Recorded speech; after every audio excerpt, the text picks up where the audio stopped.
নমস্কার, নতুন আরেকটি ব্লগে আপনাদের স্বাগত জানাচ্ছি। এর আগে আপনাদের সাথে কালী পূজার ময়মনসিংহের শহরে প্রতিমা দর্শন করিয়েছি, ময়মনসিংহ শ্মশানের পরিস্থিতি দর্শন করিয়েছি।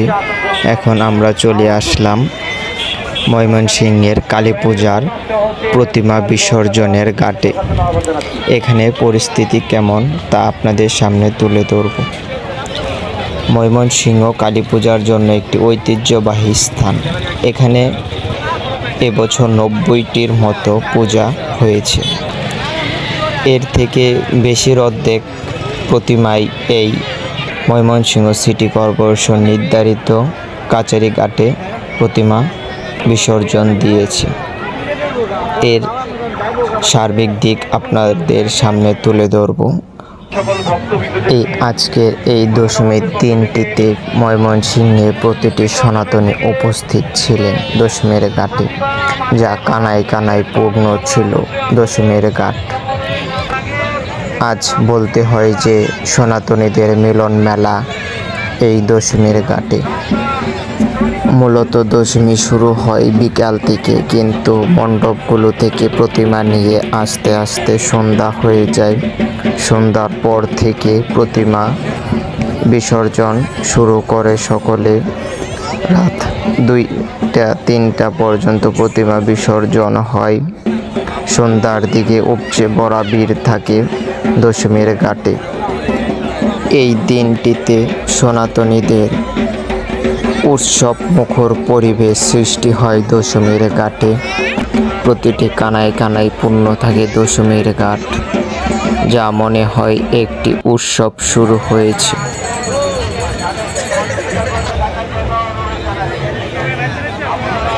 সন্ধ্যা হতেই ময়মনসিংহ শহরের অলিগলি থেকে প্রতিমা আসতে শুরু করে। বাড়ি বা মণ্ডপ থেকে পূজা মূর্তি নিয়ে আসতে থাকে টাকে করে। আপনারা কেউ আইন শৃঙ্খলা অবনতি করার চেষ্টা করবেন। গাড়ির বিসর্জনে আপনাদের নাম ঠিকানা লিপিবদ্ধ করে যাবেন। অবশ্যই আমাদের ঘোষণা মঞ্চে আপনাদের ঠিকানা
পুরো ভিডিওটি দেখবেন শেষ পর্যন্ত।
পর্যন্ত দেখার জন্য আপনাদের জানাই ধন্যবাদ। ভিডিওটি বেশি বেশি শেয়ার করে দেন, মানুষের কাছে পৌঁছে দেন। কেমন ছিল ময়মনসিংহের দশমী?